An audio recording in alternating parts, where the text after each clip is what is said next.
묘한 시기에 한국 대통령이 움직이자 세계가 주목하고 있습니다.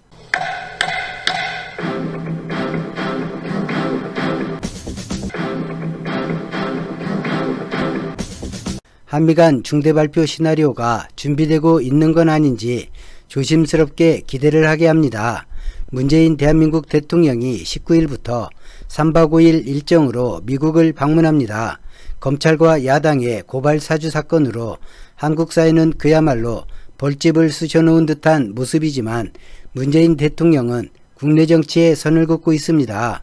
임기 말의 특수성으로 인해 방역과 민생 그리고 외교에 집중하고 있습니다.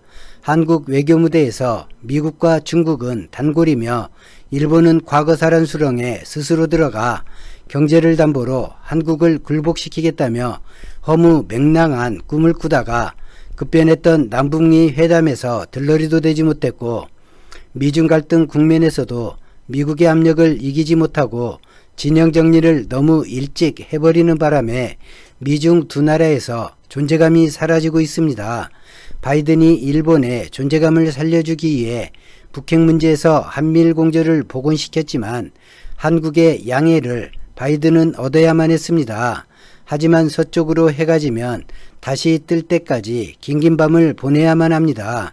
일본이란 나라의 외교 시간은 아직 자정도 되지 않았습니다. G7의 창단 멤버이고 주요 국가이면서도 초청국인 한국보다 쟁점이나 화제의 중심에서 비중이 떨어진 것이 일본이었습니다. 일본 언론은 스가요시 대가 일부러 숨어 다닌 듯 했다고 표현한 만큼 존재감이 사라져버렸습니다. 한미일 북핵회담의 경우에도 마찬가지인데 형식만 있을 뿐 일본에서도 한국에서도 일본 대표의 모두 발언조차 소개되지 않습니다. 들러리도 되지 못한 처지에서 한국의 배려로 그나마 들러리라도 되게 해준 그 위치가 일본 외교의 현주소입니다. 조선 비지에서 왕위의 방안을 두고 기사를 냈습니다. 왕위가 오는 날 한미일 북핵 회담이 열리는데 중국 입장에서 왕위를 보내는 이유가 최근 미국의 적극적인 한국 구애를 중국이 경계하기 때문이라고 설명하고 있습니다. 그리고 조선이 믿어지지 않는 이런 표현을 했는데 잠깐 언급해 볼까 합니다. 민주당이 집권하면 그동안 조선의 기사에서는 이유 불문, 근거 불문, 논리 불문, 한미동맹은 약화하고 최악이라고 기사를 썼으며 문재인 정부 들어서서는 친중 프레임을 거기에 덧붙여 보도했습니다. 그런데 왕위가 방한하는 이 시기의 한미관계를 한국과 미국이 전례 없이 밀착하는 시점이라며 중국의 전례 없는 공격적 외교가 우려된다고 표현하고 있습니다. 참으로 놀라운 일입니다. 민주당 정부 집권 시기에 제가 조선기사에서 이런 문장을 보리라곤 정말 상상도 하지 못했습니다. 안 하던 짓을 하면 죽을 때가 된 거라는데 패가 날 때가 된 건가요? 조선이 패가 난다면 축하 케이크를 바로 조선 사옥에 보내줄 의향이 제게 있습니다. 오늘은 중요하고 의미심장한 소식이 두 가지나 들어왔습니다. 하나는 북한이 순항미사일을 발사했는데 거리는 1500km이고 이는 중장거리에 속합니다. 미사일 속도는 KTX보다 2배 반 정도 빨랐습니다. 2시간 6분을 날아 1500km를 갔다고 합니다. 2시간 6분이면 KTX도 700km 정도 갑니다. 언론들 제목을 보고 뿜을 뻔했습니다. 한국과 일본이 사정권에 들었다고 제목을 뽑고 특히나 일본이 사정권에 든 것을 설명하며 민감해하는 모습을 제목에서부터 봅니다. 북한은 이미 ICBM을 보유 중입니다. 그것도 핵탄두를 실어 보낼 능력을 지닌 나라입니다. 대륙간 탄도미사일을 보유한 국가이며 잠수함은 미지수이지만 SLBM도 보유한 국가입니다. 중장거리 미사일을 발사하지 않다가 발사해서 그런지 새삼스럽게 놀라는 듯한 기사를 상당히 많이 볼 수가 있었습니다. 사실 북한이 미사일을 발사한 것보다 한국, 미국, 일본의 반응이 재미있습니다. 일본에서는 사실이라면 중대한 위협이라고 했고 미 태평양 사령부는 북한이 어떤 미사일을 쏘든 우리는 언제나 준비되어 있다며 원론적인 발표를 했다는 것입니다.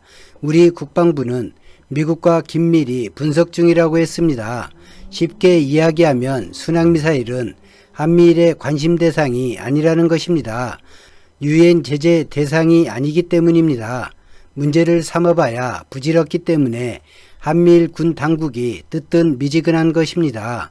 참고로 한국의 순항미사일 기술력은 속도에선 마하급을 시험 중이며 사거리는 공식적으로 1500km, 비공식으로는 2500km 이상이라고 알려져 있습니다.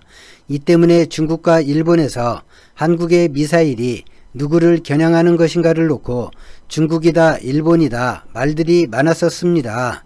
어찌되었든 북한에선 미사일을 발사했다고 하고 청와대에서는 문재인 대통령이 유엔 총회에 5년 연속 방문한다고 발표했습니다. 작년 유엔 총회에서 미국의 태도 변화를 촉구했고 문재인 대통령의 연설에 미국이 깜짝 놀랐습니다. 한반도 당사자로서 국제사회에서 미국을 지목하며 미국의 책임론을 처음으로 꺼내 들었기 때문입니다. 최근 미국 하원에서 기밀 정보공유 연합에 한국을 필두로 일본과 독일을 포함했을 경우 어떤 장단점이 있는지 연구해서 내년 5월까지 보고하라고 명령했습니다. 아프간에서 한미는 찰떡공조로 난민을 구출했고 중국과 러시아는 북한 제재를 북한의 노력에 비례해 어느 정도 해제해야 한다며 연일 목소리를 높이고 있습니다. 엊그제에는 바이든과 시진핑이 전화로 정상회담을 갖고 미중 갈등이 위험 수위를 넘지 않도록 관리하자는데 의견을 모았습니다. 국제정세가 급변하는 모습을 우리는 보고 있습니다. 평상시라면 바이든의 북한은 계륵입니다. 해외 주요국에서 바라보는 것과 반대로 지금 바이든은 국내에서 공격을 받고 있습니다.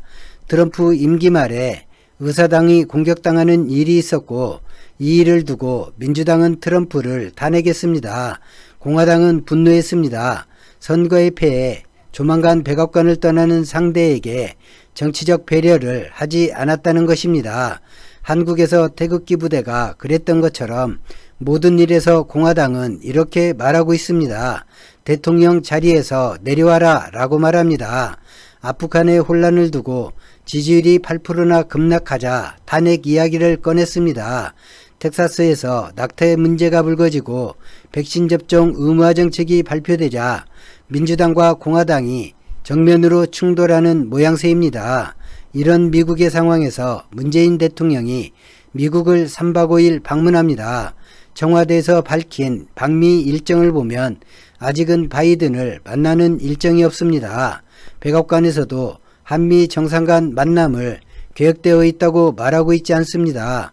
어디까지나 가정이지만 바이든과 문재인 대통령이 만난다면 전작권과 관련된 발표일 수도 있고 북한 문제를 두고 중대한 발표나 합의가 발표될 수도 있을 거라는 생각을 해봅니다. 북한의 미사일 발사 발표를 악재가 아닌 명분으로 삼으려는 건 아닌지 문재인 대통령의 유엔 총회 참석 발표가 우연이 아닐 것 같다는 느낌이 오고 있습니다. 오늘 영상은 여기까지입니다. 고맙습니다.